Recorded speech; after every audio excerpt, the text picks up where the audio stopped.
Good morning. Welcome to Conversations with Anasa. So happy to see you this morning. Ah, nice. So nice to see you. Great. So let's start with meditation. Let's see what they want to do this morning. So, okay, breathing through your mouth into the energy center below the belly button. No, let's go all the way down to not the tip of the tailbone, but the space right right behind between the vagina and the rectum. There is a space that is the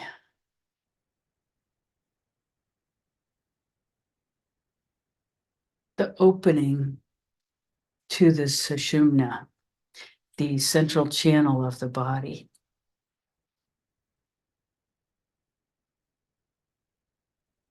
So feel for that space. And as you breathe directly there, now we all have tons of experiences in our pelvis, not all of which are 100% positive. So when we really go there, it may not, be happy about opening deeply. So we go there with love in our hearts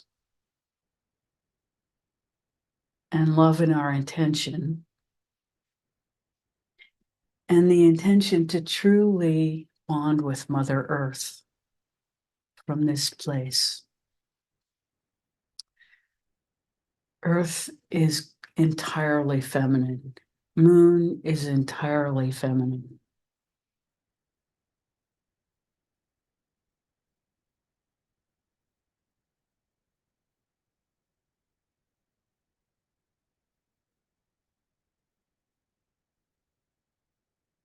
And compared with sun, it's dark. But all the fertility and all the creative energy is focused here in the feminine.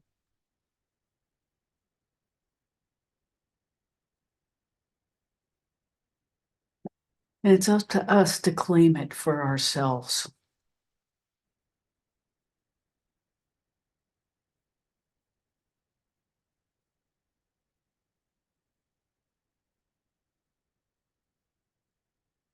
And the truth is that all of us have both masculine and feminine.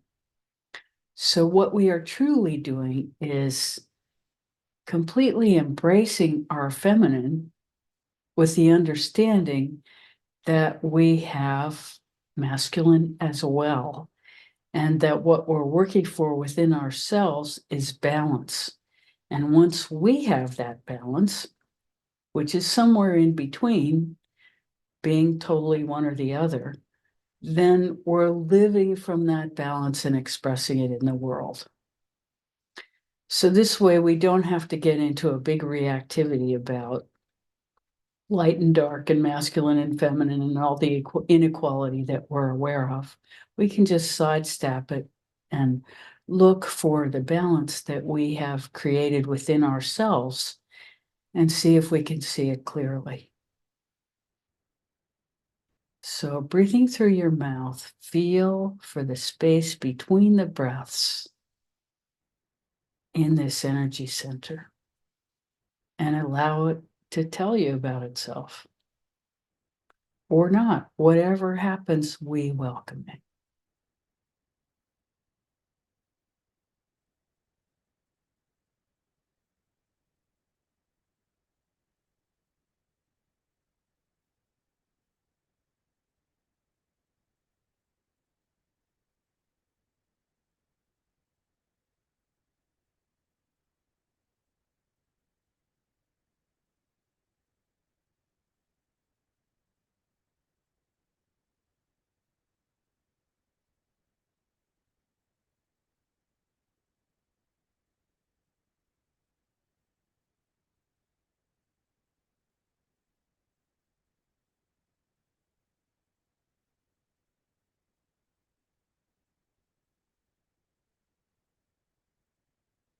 Allow yourself to really pause in that space between the breaths and feel.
When you're ready, take your attention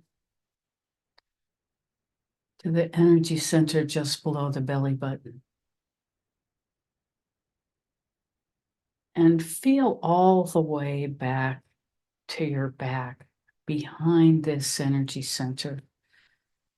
Although there's no behind or in front or anything like that, it actually is dimensionally a different plane of awareness than our physical body. But we are so used to feeling for it in the front because we are front oriented. Our attention is always ahead of us for the most part. So we're going to feel deeper in toward the back for that energy center, just to have a different experience.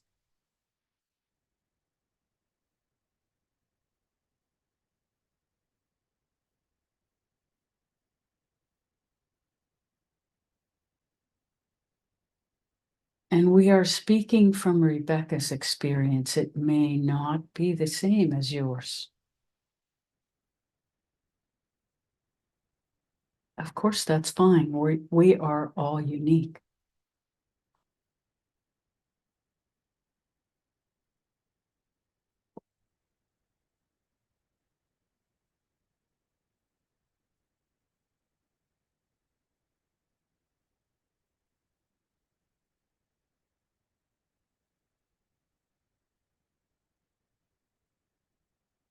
And just notice what's there as you feel for the stillness between the breaths.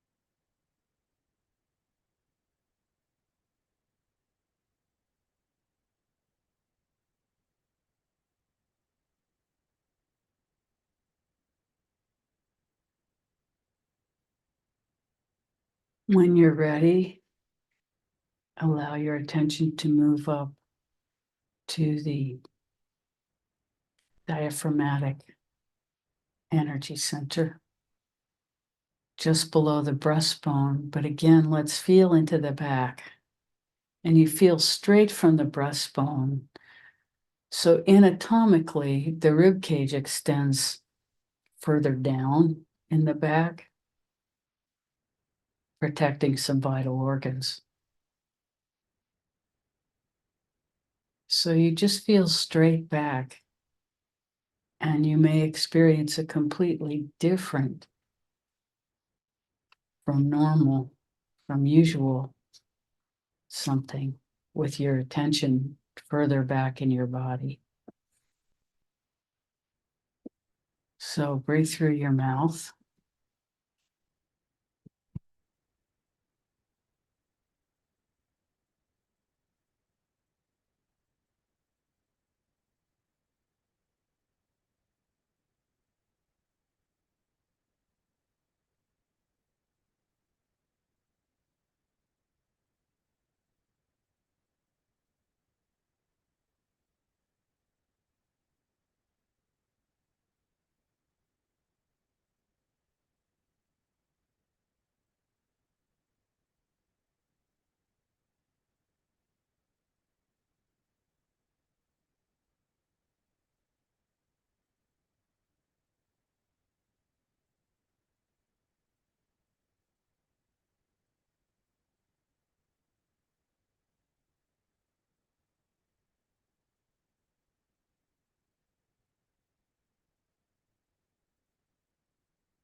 See if you can keep your attention in the diaphragm chakra.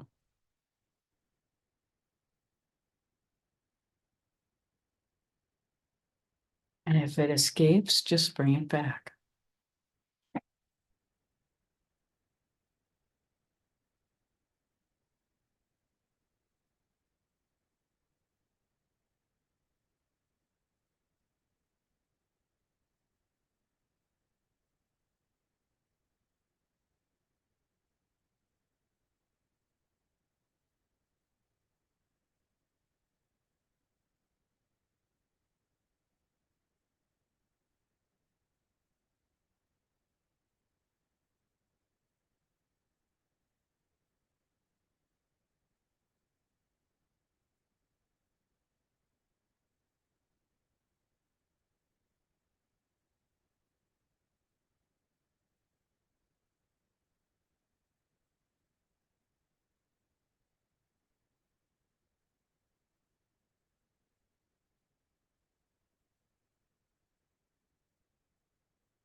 And when you're ready, allow your attention to move up to your heart center.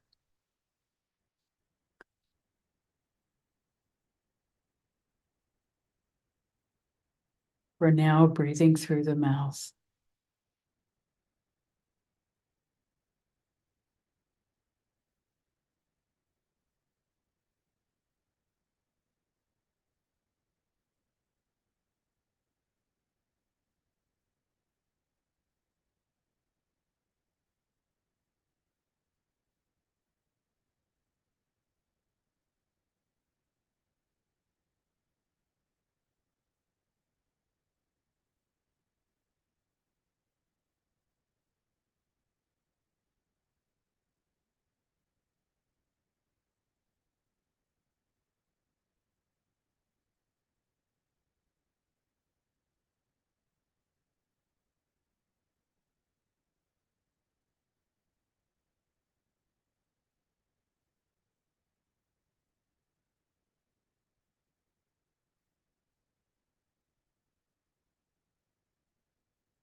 When you're ready, allow your energy to move up to the throat center. Again, feeling in the back of your neck.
When you're ready, allow your attention to go to the third eye.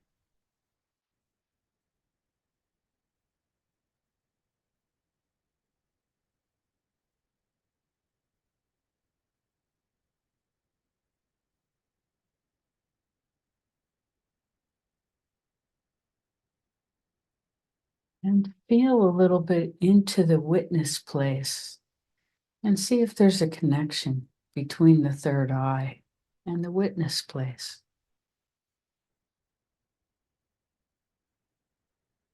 Just feel with your breath and just look.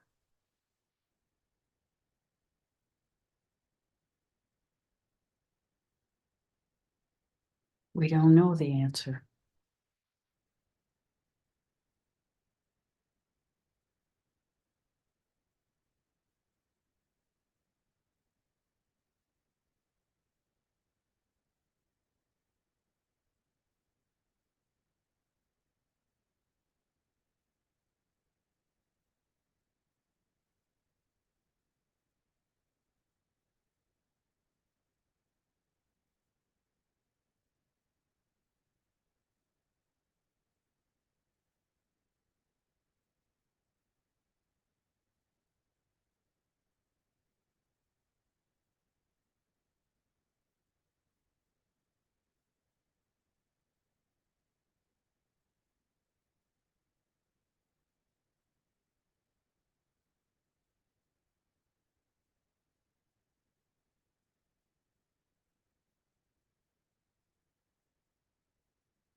When you're ready, take your attention to the top of your head.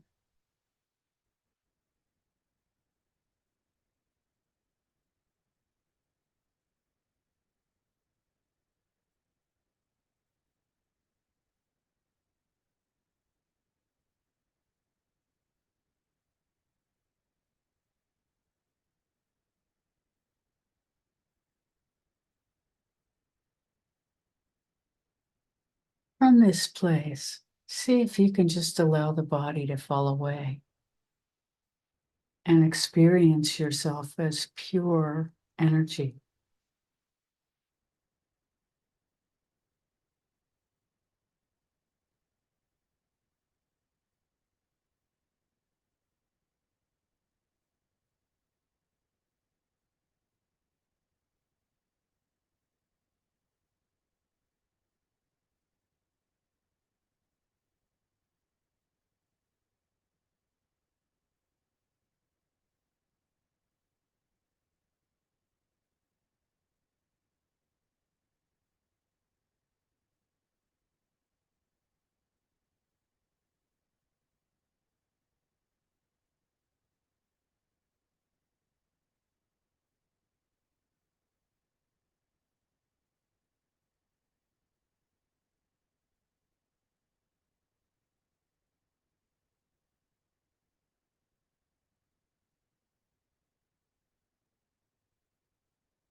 And now, holding your attention in that space, open your eyes, all the while breathing through your mouth.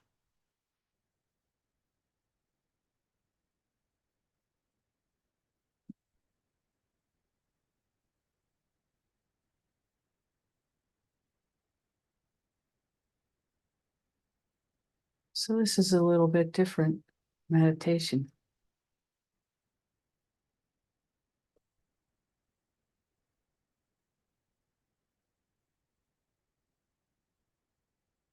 We welcome your questions, experiences.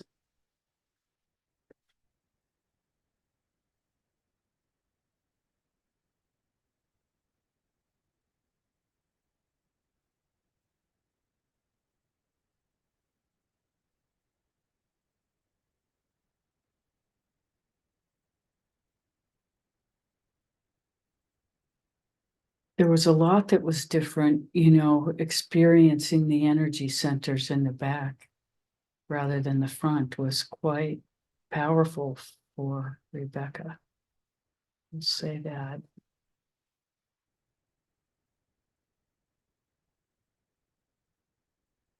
We'll say another thing that has, another experience that is that as we approach these centers in this way,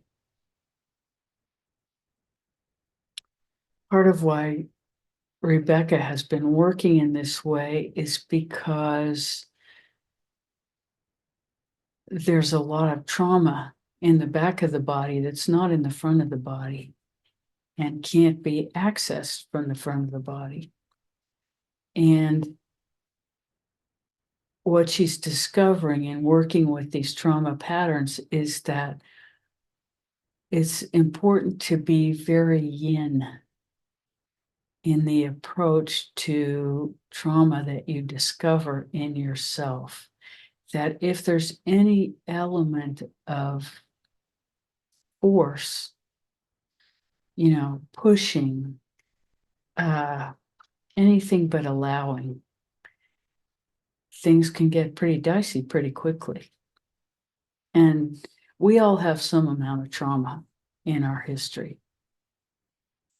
And that's true of men as well. And so when we engage deeply, this stuff is going to get released because it's the only way we're going to access love in ourselves, is to walk right into the fires that we find that need attention.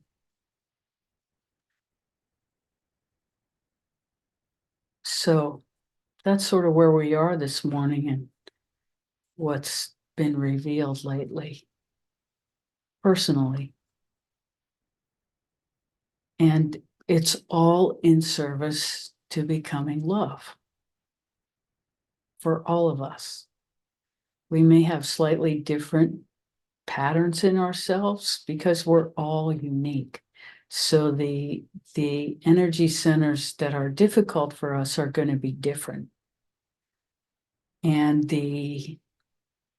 how we bring the love in is going to be slightly different for each one of us. And so the thing to do is to love our uniqueness, because we're not going to experience everything the same or in the same order or at the same pace or anything like that.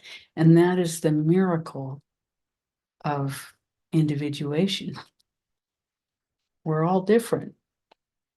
And the thing we have in common is that we want to head in the same direction. We want to become completely that love, so that everything that our life touches is touched by that love. And that we have in common. Where we started and how much work we have to do is going to be different for each of us, and where we need to do that work and how. And we're here to help.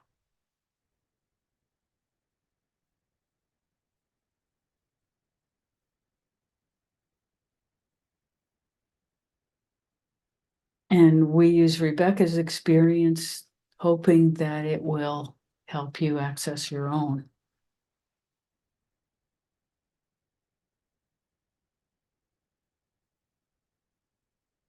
And understand this is a never-ending process. Yes, it is evolution. It's incredible evolution. But it doesn't stop. There is no finishing. There are various stages of completion, which is different from finishing.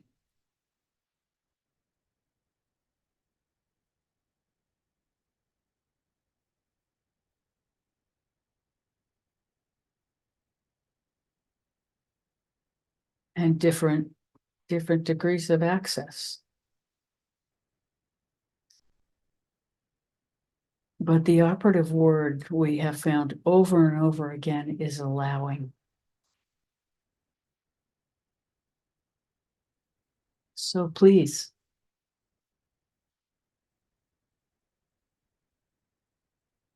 talk to us.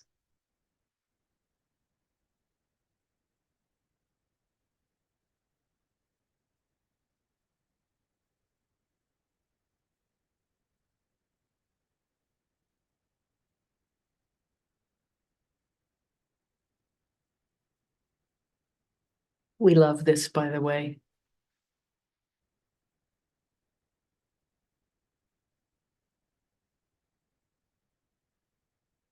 This, we love it. Just want you to know. Yeah. Thank you.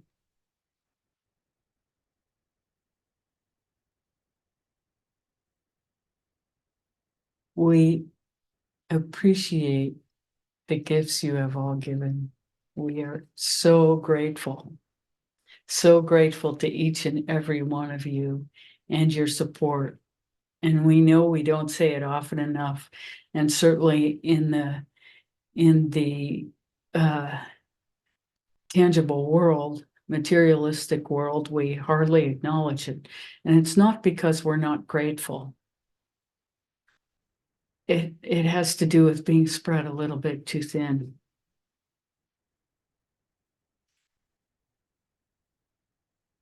We hope you understand.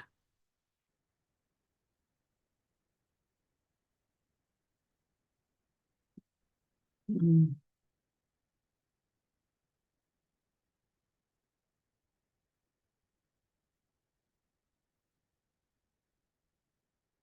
Mm.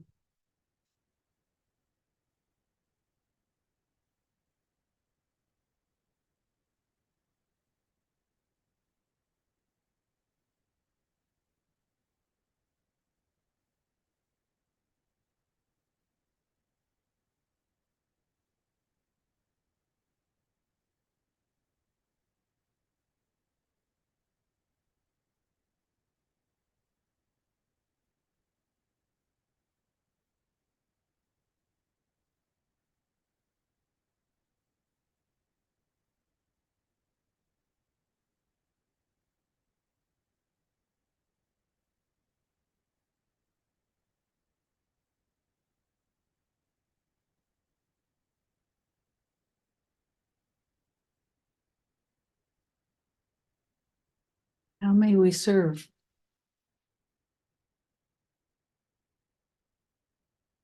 What's your experience of all this in this morning's meditation?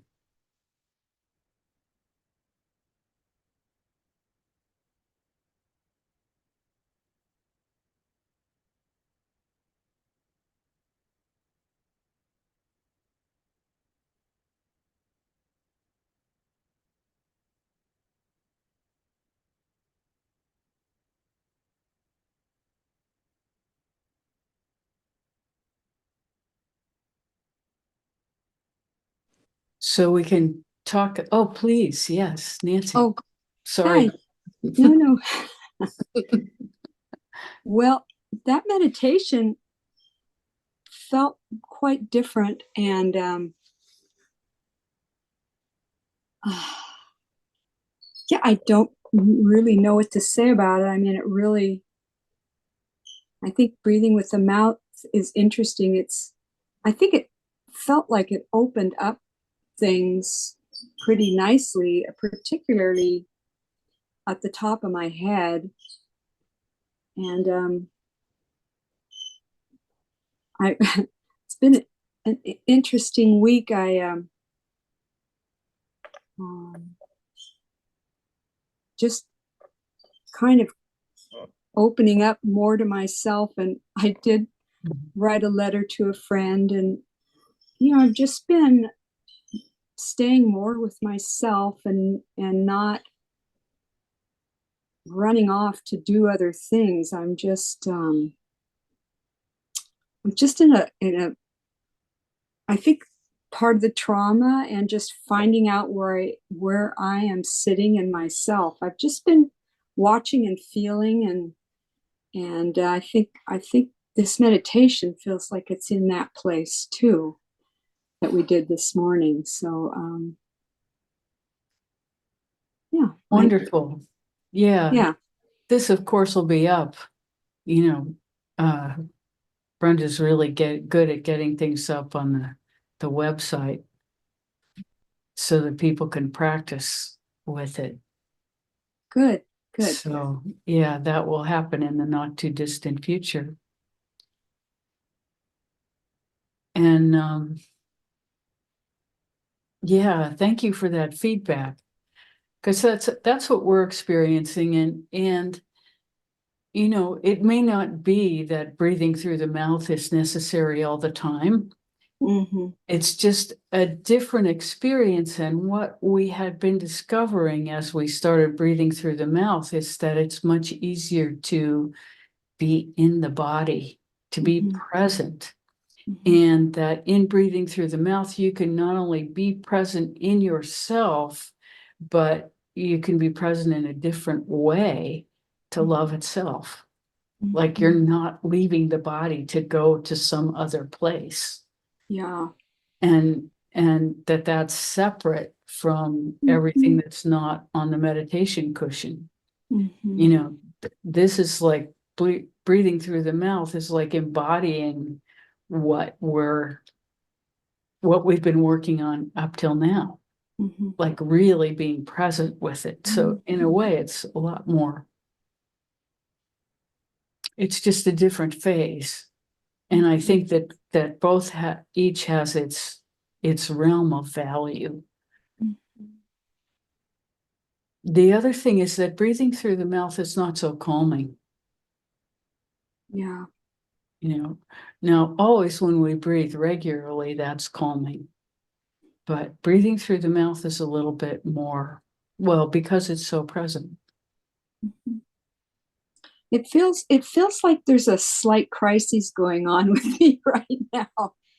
And I believe it's just from letting things go and not having the control, and seeing myself in a deeper way, and just seeing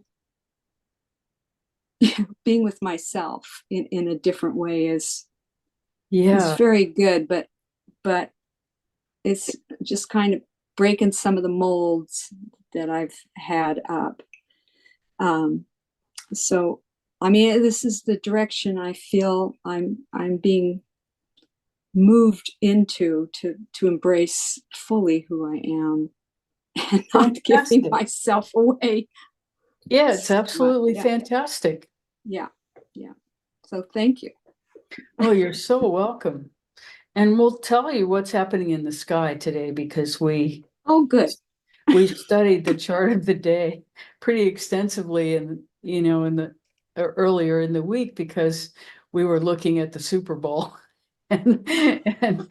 and interestingly, in Capricorn, Mars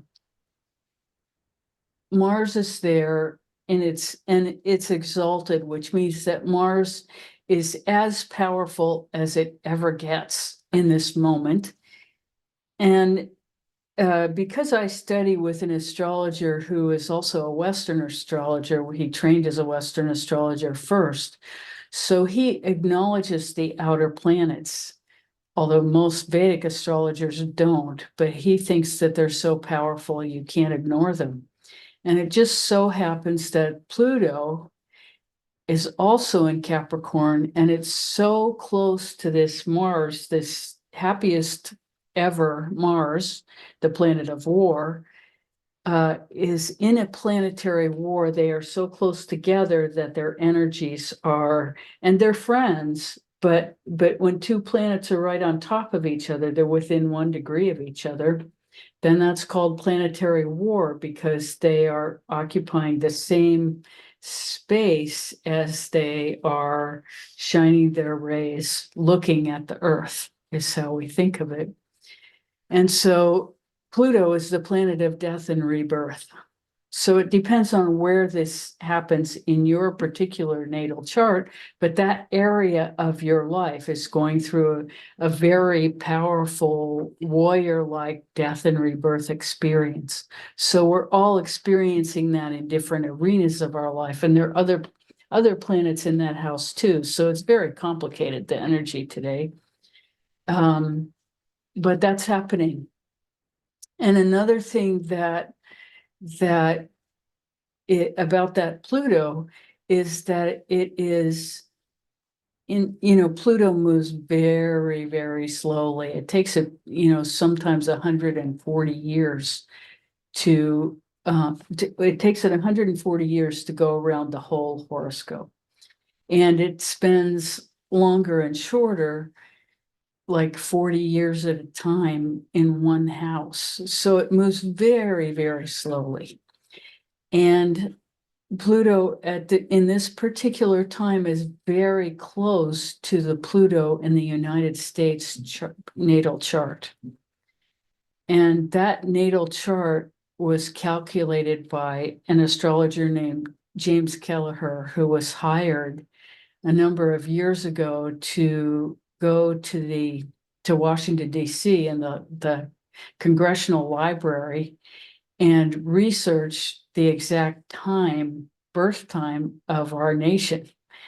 And he did that very, very thoroughly. He went and checked the time that everybody signed the Constitution. And he took the final signature as the birth of the country. And so we have that chart, which is as close as it can be. And Pluto right now, and for a long time, because Pluto moves so slowly, like within this year, will be conjunct, which means right in the same house as and very close to the US Pluto from the birth chart. And so our country is obviously going through a death and rebirth cycle now. And so, as is being said a lot right now, it's a choice between reaffirming our values that were put in the Constitution or letting go of the whole thing and it will become something else.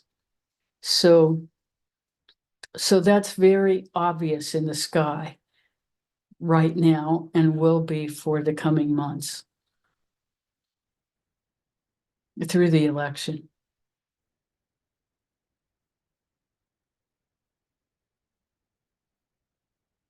So there's that. And so all of us are feeling, especially today, there is a lot of very powerful masculine energy in the sky. And so it's a lot of very like that's happening in the sky. And so we're feeling it wherever that is in our own chart.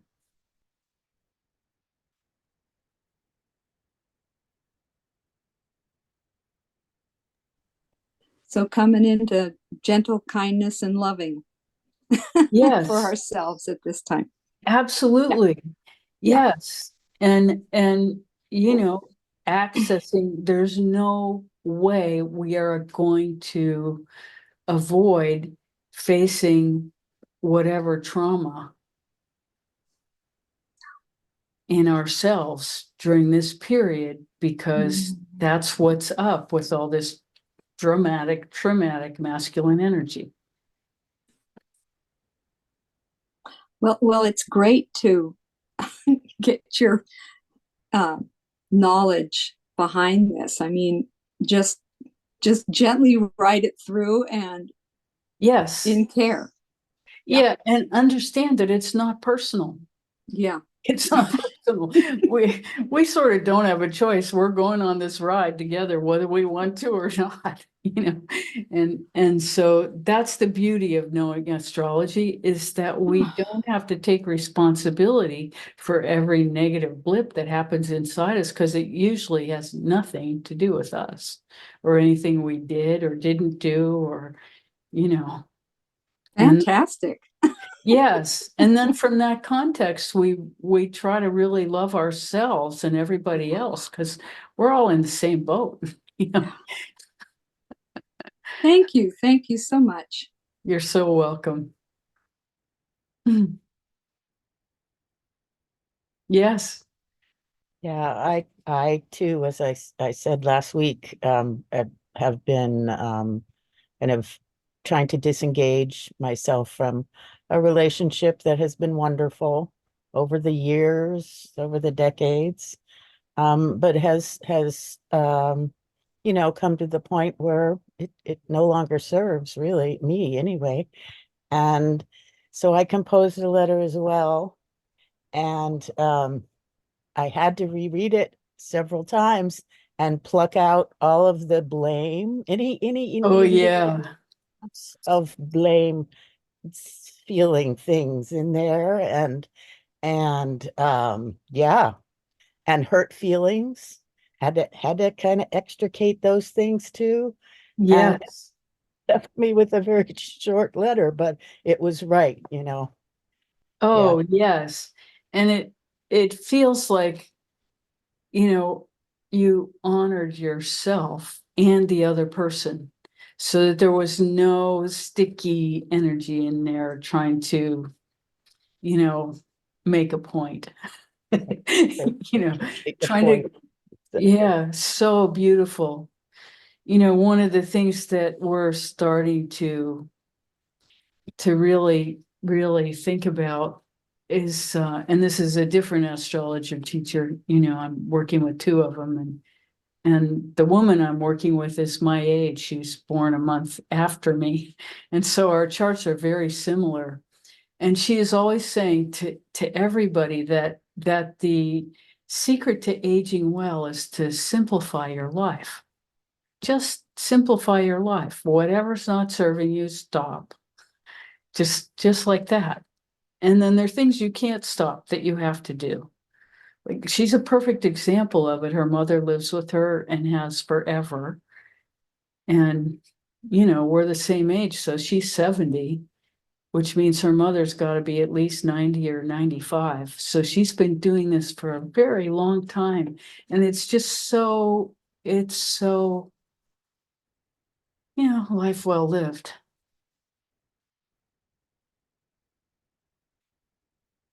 But the point is simplification. And she's somebody who puts up 3 YouTubes a week, and she's traveling right now with a whole group of people through India. She's Indian herself. So it's not that she's doing a lot. So who knows like what that simplification actually means. But I think it means that what is seen is what she's doing, and that's it. She's like taking out the responsibility for anything that she doesn't need to take on. So there's something to that. And it doesn't mean doing less necessarily. It means doing what you do, being careful how you spend your energy. That's another way of saying it. Spend it consciously.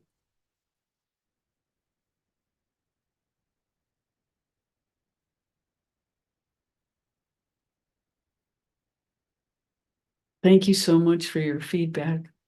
We love the conversations. We love it.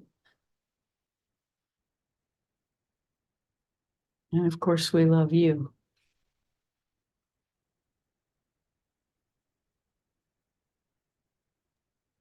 So helpful. It's really, really been so helpful to have that energy to relate to when dealing with past traumas.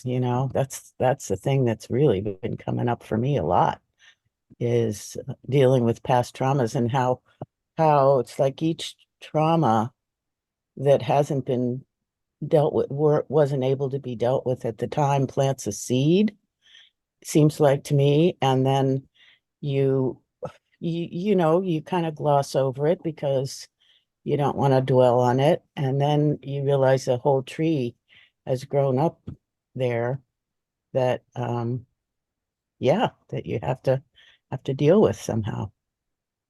Very well said. Very well said.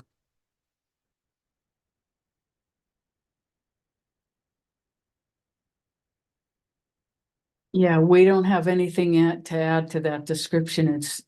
It's it's a it's true. You know how you feel the truth when it's spoken.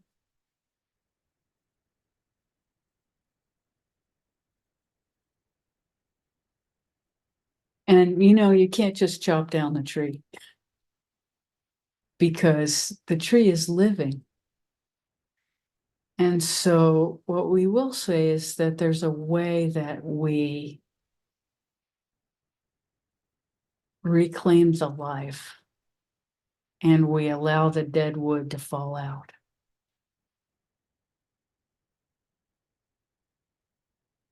Because it's the life that we need to take back, to heal and take back. And then there's just dead wood, and that gets released, burned up in the fire of our love. So this whole tree image is very, very apt. It's really, it's right.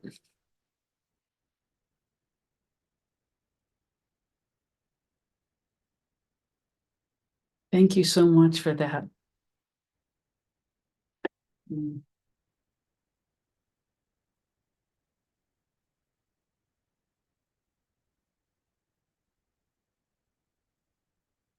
And then we become somebody different because we have our life force back.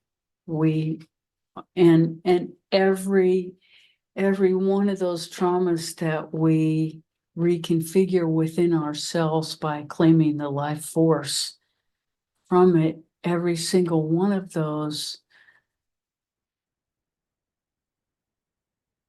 makes us less divided against ourselves. That's the thing, is that we are healing the things, the experiences that divided us from being a whole person, that fragmented our very beingness because we didn't have an opportunity to say no to whatever happened to us. And this is true for every human being. There are those experiences that happen through the matrix of belief being imposed on us, especially at times when we knew better, but we had no voice.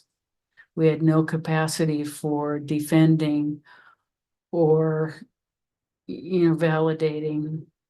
And every human being experienced this trauma of, the force of the matrix of belief.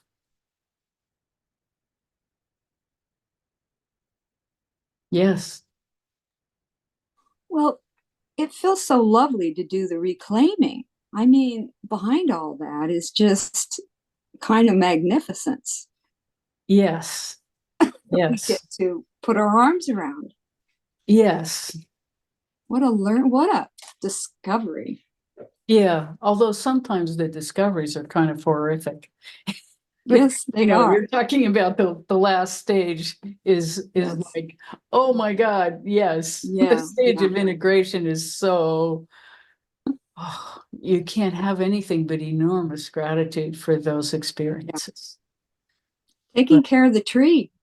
Taking care of the yes, tree. Yeah. yeah. Thank you. Mhm. Mhm. Thank you.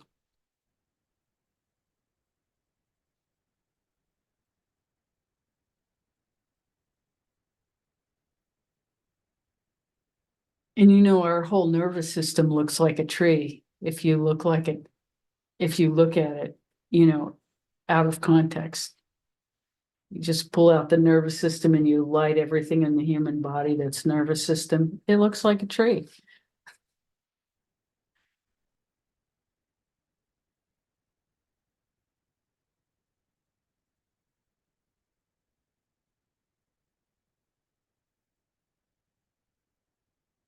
And in a certain way, so does the vascular system.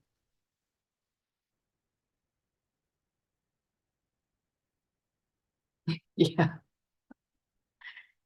And there is a way in which we breathe through our pores.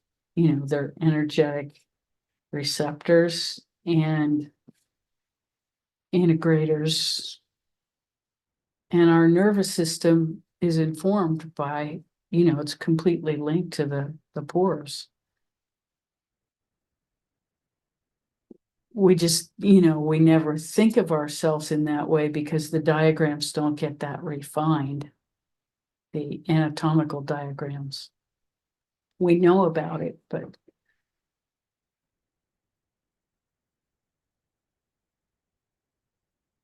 it's all named in Latin. So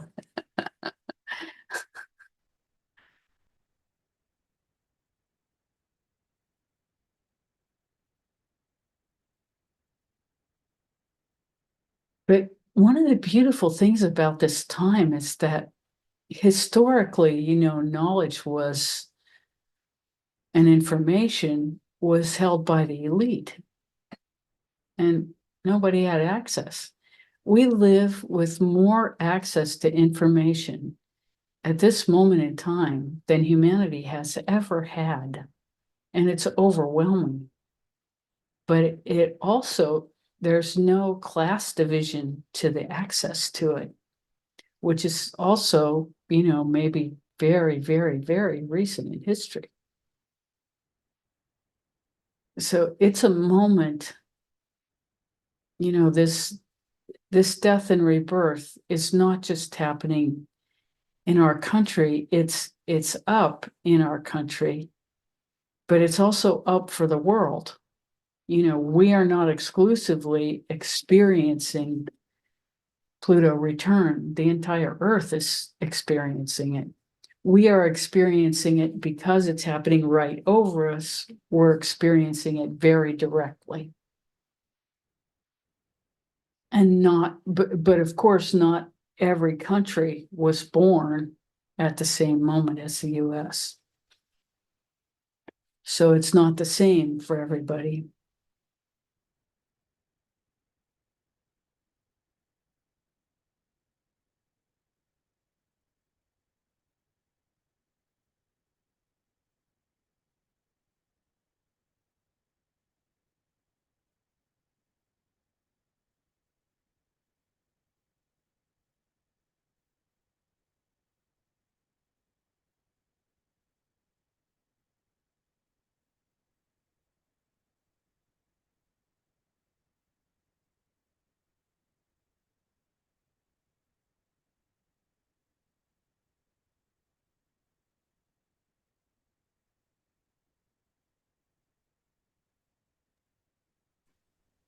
Yes. We are so lucky to have your insight on all of this. I just feel so grateful. Oh, thank you. well, that's what we're here for. Rebecca and Anasa, thank you. You're totally welcome. You're totally welcome. Mhm.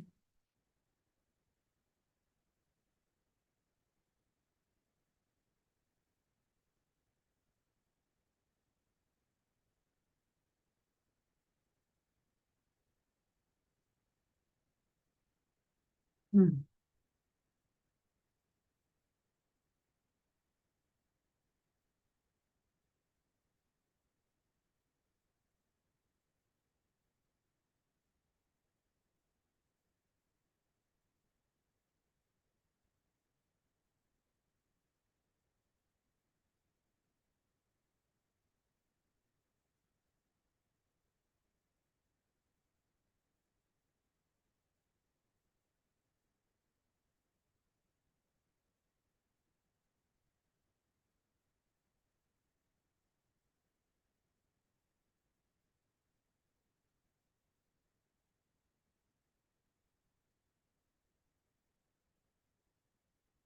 Yes.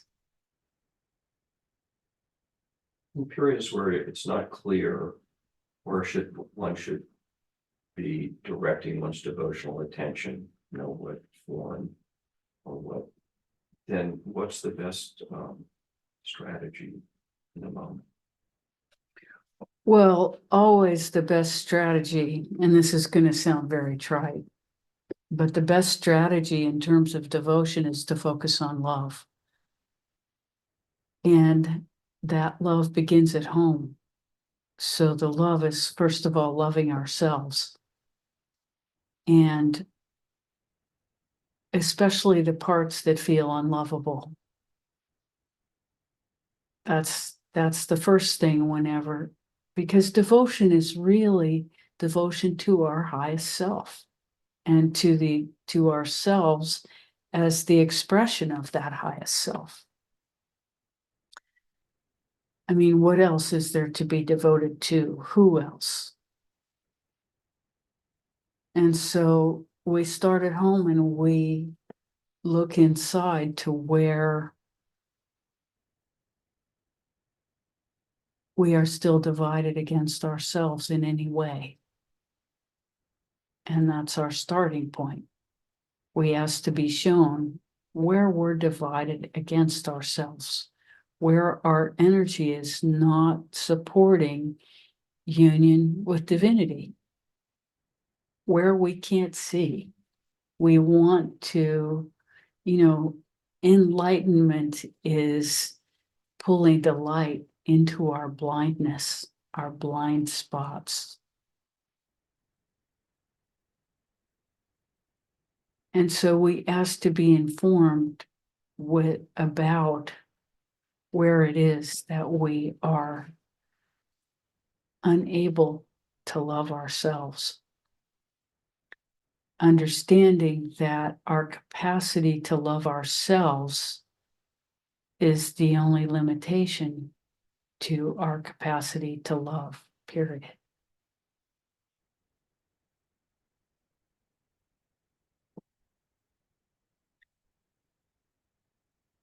So this is a different definition of devotion than we've ever put forward to you before. That devotion is to our capacity to love.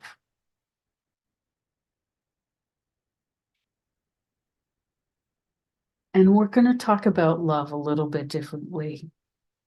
We're going to talk about it as more of a sensory capacity.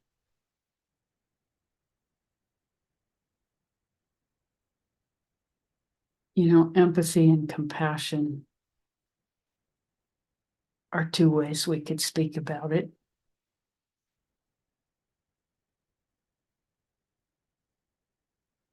And the compassion is for ourselves.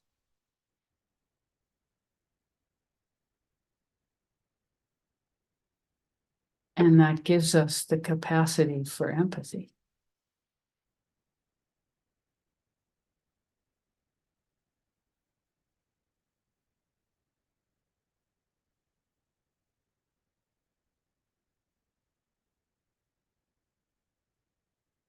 So when we take it out of the realm of the mind, the intellect,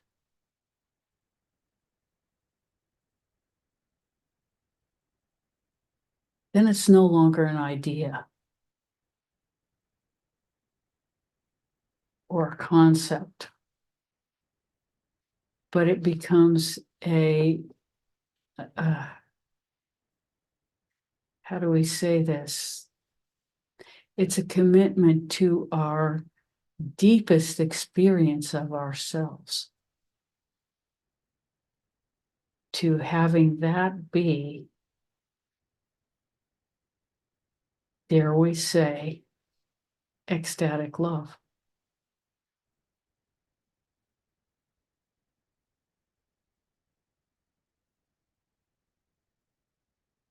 Because if we're really going to talk about capacity and what is the evolution, the ultimate evolution of that capacity that we can imagine as loving beings? Does that make any sense?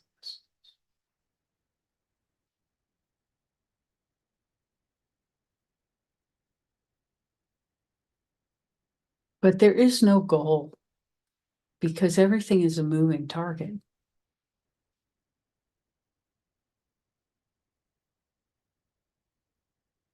And how we perceive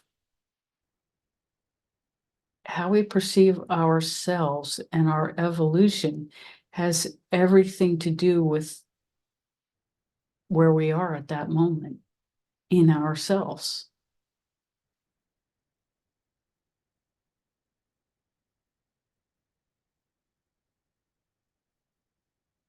But what we do notice over time is that experience of union, the experience of it get closer and closer together. And we imagine that's true for everybody on this call too.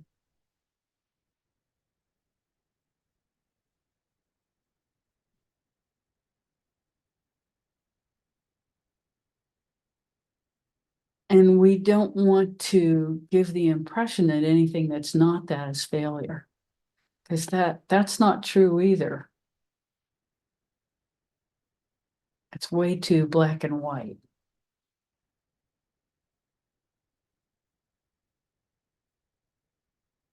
But we could say that that's both the source of the tree and the ultimate expression of the vitality of the tree.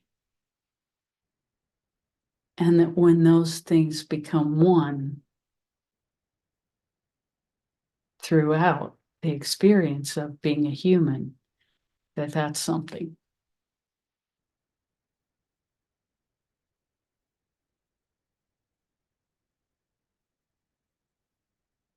So that's maybe a visual.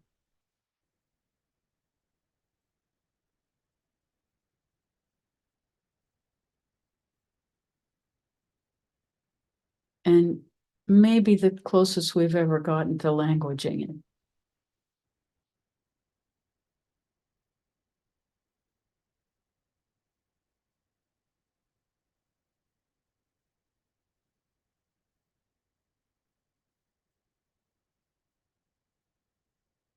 Thank you.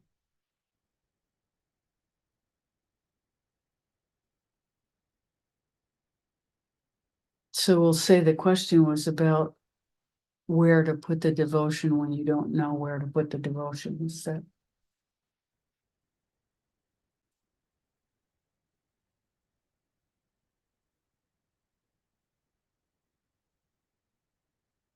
because devotion is critical. It's our devotion, which is we feel that word as so similar to commitment, but commitment has a heaviness to it, and devotion has a spiritual component to it. So we actually like the word devotion better as long as it doesn't get religious, which makes it rigid and dogmatic. So this is sort of how we're thinking about that languaging. Because devotion is, it can be a very triggering word too for people who've been damaged by rigid religion in any context. And although Rebecca is not well read about other religions, it would seem that every religion that has come in at its inception has had divine union as the point. And that over time, we won't say every religion because we don't have that breadth of experience, but we'll say that many religions have been co-opted by people who wanted control over other people and turned into a whole bunch of rules and regulations that give them power.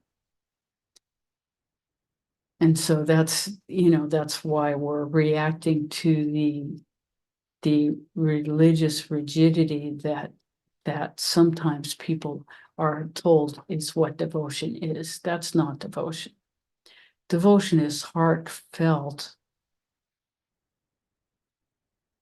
love of union and dedication to union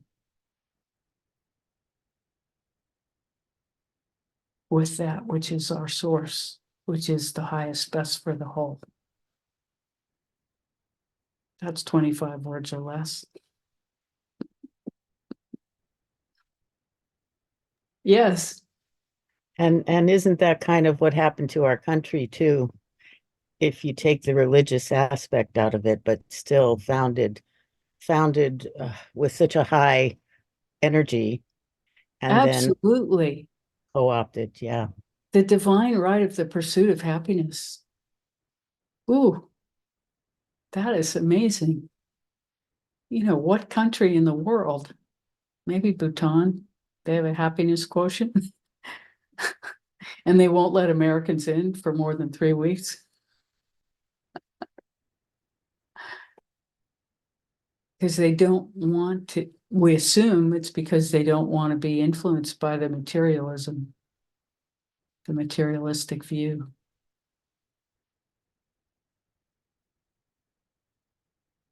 We don't know. It's just a guess. We've never been to Bhutan.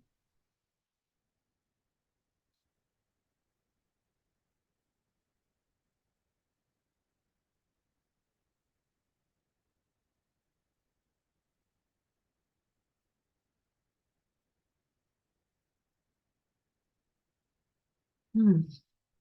Well, we're coming to the end of our time. Time to meditate. Unless anybody wants to say or ask about anything, we're completely happy doing that too.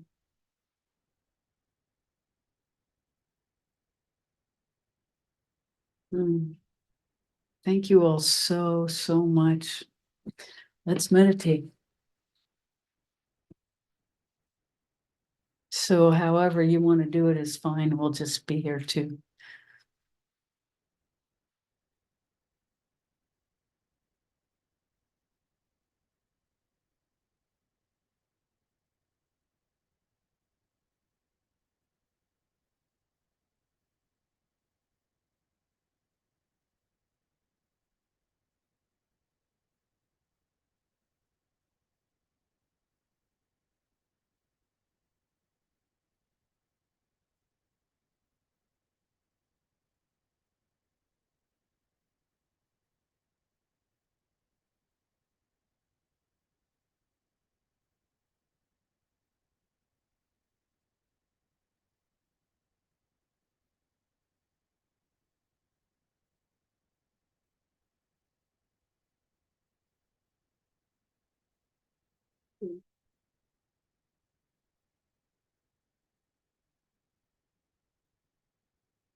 We are so happy to be with you.